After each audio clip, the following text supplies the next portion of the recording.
Hello అందరికీ ఈరోజు video వచ్చేసి ఆంధ్ర స్పెషల్ ఉలవచారు.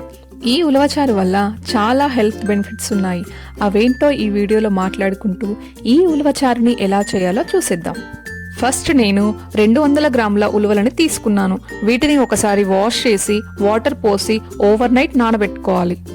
ఈ ఉలవల వల్ల చాలా హెల్త్ బెనిఫిట్స్ ఉన్నాయి. వీటిలో ఐరన్, కాల్షియం అలాగే ఫాస్ఫరస్ పుష్కలంగా ఉంటాయి. నేను నైట్ నానబెట్టాను. చూస్తున్నారు కదా, వాటర్ కలర్ చేంజ్ అయింది. అలాగే ఉలవలు కూడా బాగా నానిపోయాయి. ఇప్పుడు వీటిని ఒక కుక్కర్ తీసుకొని ఉలవల్ని వాటర్తో సహా కుక్కర్లో వేసి 1:3 రేషియో, అంటే ఉలవలు 1% అయితే 3% వాటర్ ఉండేలా వాటర్ని యాడ్ చేసి మూత పెట్టేసి 10 నుండి 12 విజిల్స్ వచ్చే వరకు కుక్ చేసుకోవాలి. 10 విజిల్స్ తర్వాత స్టవ్ ఆఫ్ చేసి ప్రెషర్ పోయాక మూత తీసి ఉలవలు కుక్ అయ్యాయో లేదో చూసుకోవాలి.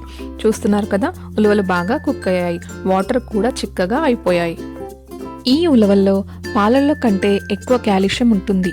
విరిగిన బోన్స్ని మళ్ళీ బలంగా మార్చడానికి యూజ్ అవుతాయి. నెక్స్ట్ ఇందులో నుండి పూర్తిగా వాటర్ని డ్రైన్ చేసుకొని పక్కన పెట్టుకోవాలి. ఈ మిగిలిన ఉలవలతో ఏదైనా రెసిపీ మీకు తెలిస్తే కింద కమెంట్ చేయండి. ఇప్పుడు ఇందులోకి చింతపండు రసాన్ని యాడ్ చేసుకోవాలి. ఇప్పుడు దానిలోకి అసలైన టేస్ట్నిచ్చే మసాలాని రెడీ చేసుకుందాం. మసాలా కోసం ఒక ప్యాన్ తీసుకొని 1 స్పూన్ ధనియాలని, 1/2 స్పూన్ జీలకర్రని, జీలకర్రలో సగం మెంతులను వేసుకొని దోరగా వేయించుకోవాలి. ఇప్పుడు వీటన్నింటిని రోటిలో వేసుకొని కోర్సుగా గ్రైండ్ చేసుకోవాలి. దీనివల్ల చారు మరిగే అప్పుడు కమ్మటి వాసన వస్తుంది. ఈ ఉలవ చారులో ఇదే మెయిన్ పార్ట్ అన్నమాట. నెక్స్ట్ ఇప్పుడు ఉలవచారుని పోపు పెట్టుకోవడం. దానికోసం ఒక బౌల్ తీసుకొని బౌల్ వేడయ్యాక ఆయిల్ వేసుకోవాలి. ఆయిల్ హీట్ అయ్యాక 2 పచ్చిమిర్చిలను, 2-3 ఎండుమిర్చిలను అలాగే పోపు దినుసులు వేసి వేయించుకోవాలి. నెక్స్ట్ 4-5 వెల్లుల్లిని కట్ చేసి వేసుకోవాలి. తర్వాత ఒక ఆనియన్ని చిన్నగా కట్ చేసి వేసుకోవాలి. వీటన్నింటినీ బాగా ఫ్రై చేసుకోవాలి. నెక్స్ట్ ఇందులోకి కొంచెం పసుపుని యాడ్ చేసి ఒకసారి కలిపి మనం రెడీ చేసి పక్కన పెట్టుకున్న చారుని పోసుకోవాలి.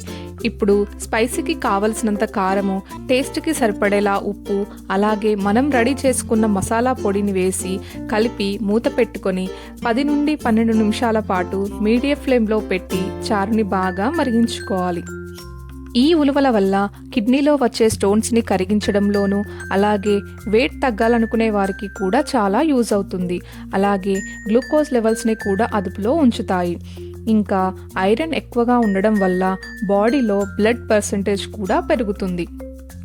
15 నిమిషాల తర్వాత ఇలా ఆయిల్ అనేది పైకి వచ్చి చారు కూడా చిక్కగా అయిపోతుంది. అప్పుడు ఒకసారి సాల్ట్ చెక్ చేసుకొని వేసుకోవాలి. నాకు ఇక్కడ కొంచెం సాల్ట్ పడుతుంది అనిపిస్తుంది, అందుకే నేను యాడ్ చేస్తున్నా. ఇప్పుడు ఒకసారి కలిపి సర్వింగ్ బౌల్లోకి ట్రాన్స్ఫర్ చేసుకుంటే అంతే, ఎంతో కమ్మటి ఉలవచారు రెడీ. దీనిని వేడి అన్నంతో